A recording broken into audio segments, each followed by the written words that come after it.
Hey, how are you? I come to you, this is Apostle Ndonga, and I thank God for giving us this opportunity.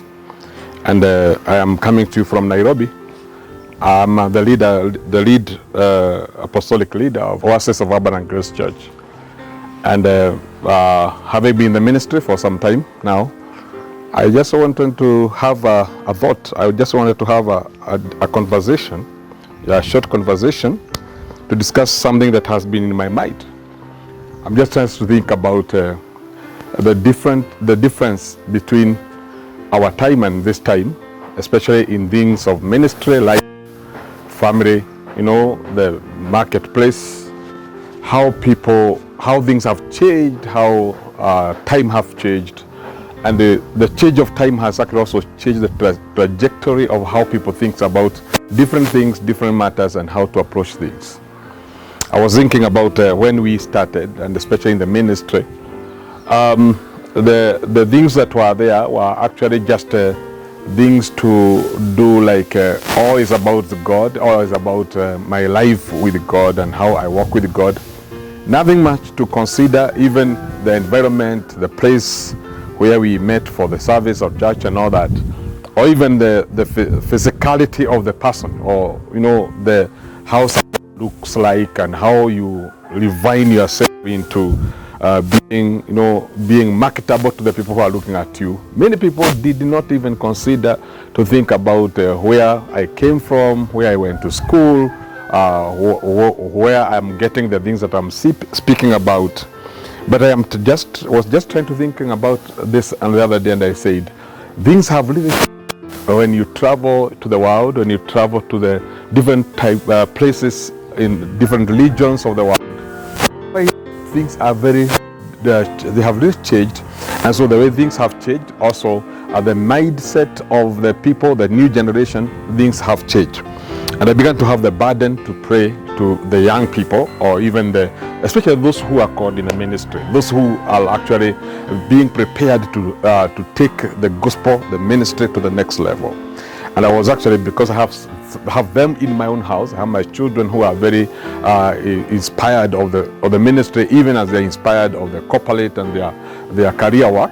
And I was also thinking how my mindset, how my my way of starting and behaving and entering the ministry would also be a stumbling block to how they should also start. Number one, like I have just said, in those days we considered little, we considered very little about the education, or even the information, the knowledge, the understanding, the exposure. And so I want to say something about the exposure. And so there are so many things that I did, especially when I started the ministry, when I started my life in the ministry 30 years now. And the little exposure that I had, the little information that I had, but I just had the passion, had the fire. I actually preached the gospel, the passion, the fire, and also with all love for God. And I gave my life for Him. Little education, yes, but little knowledge in what I was actually doing.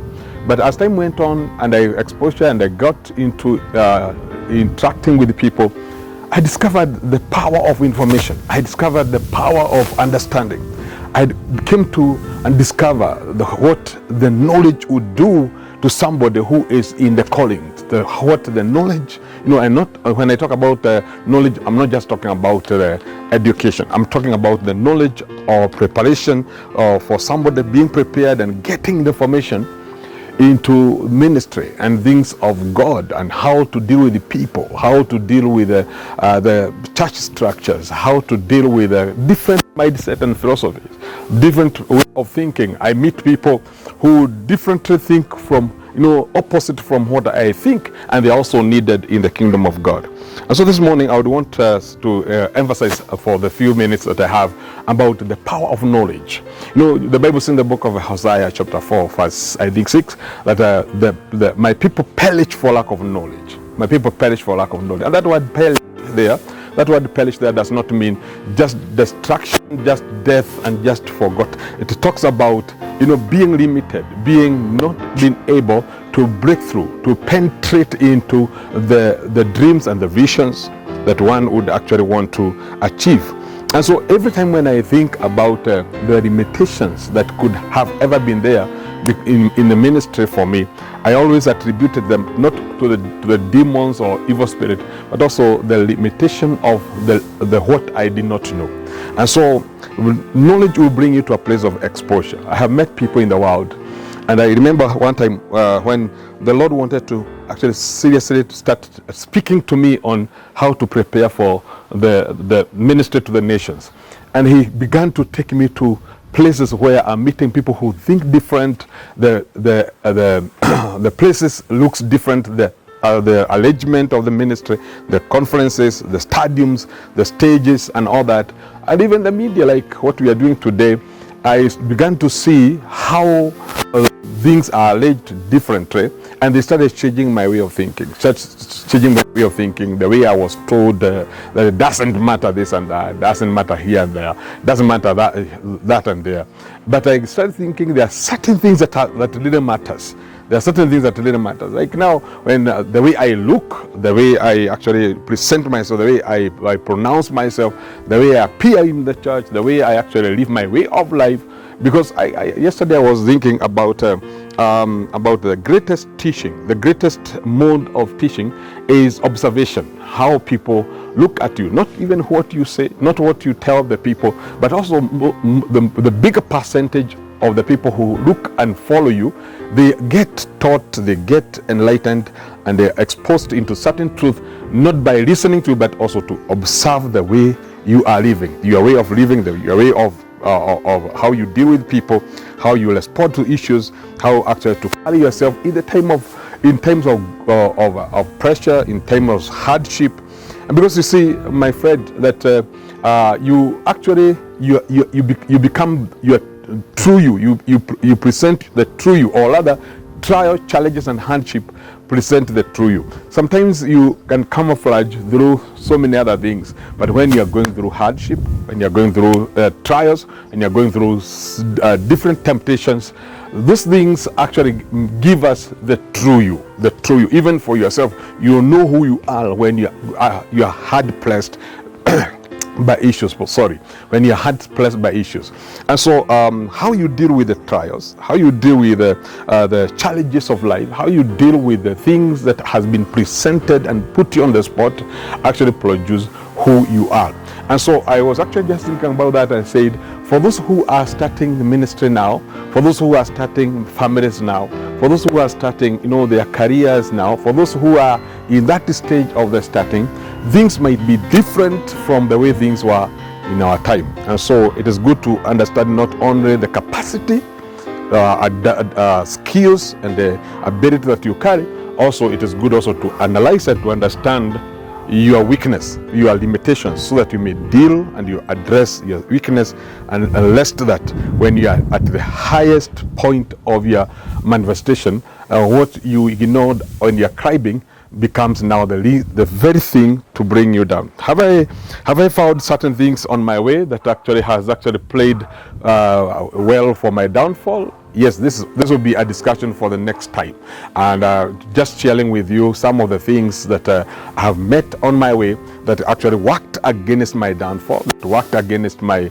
breakthroughs, that worked against my being who I expected myself to be.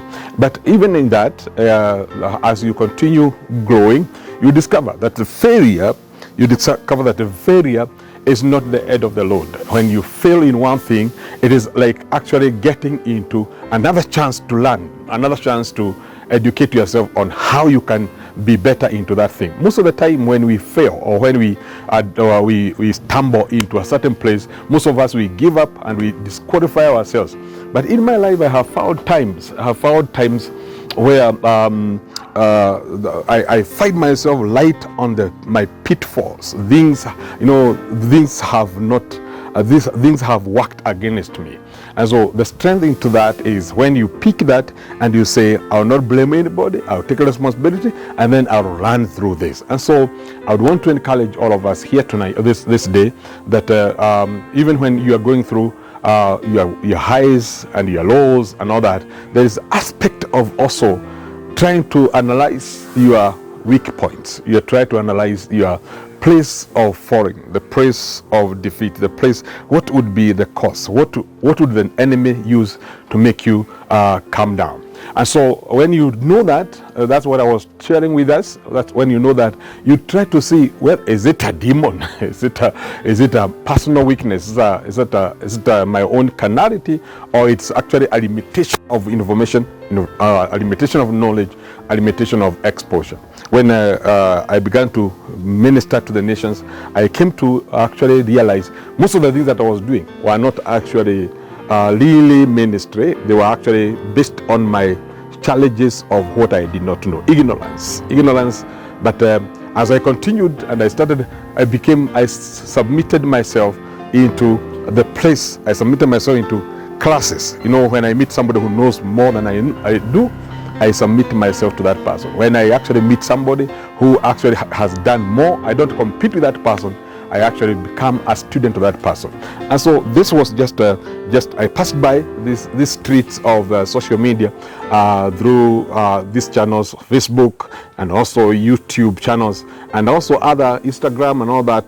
If you wish, you can actually get yourself into that, and Apostle Charles Ndonga, and you get more of these videos. So just do something with these portions of wisdom and nuggets that we are giving to you. We love you so much, and we would want to hear what you are getting from us. We would want to hear from you. On the screen where you are watching, there will be numbers, there will be actually contacts, there will be our emails, there will be our walls, whereby you can reach us and let us know what we can do together, whether we can pray together, whether it's a counseling, whether it's even a ministry, whether you can actually want to ask a question. We'll be willing so much to answer and to let you know. God bless you so much. We love you, and thank you for being with us.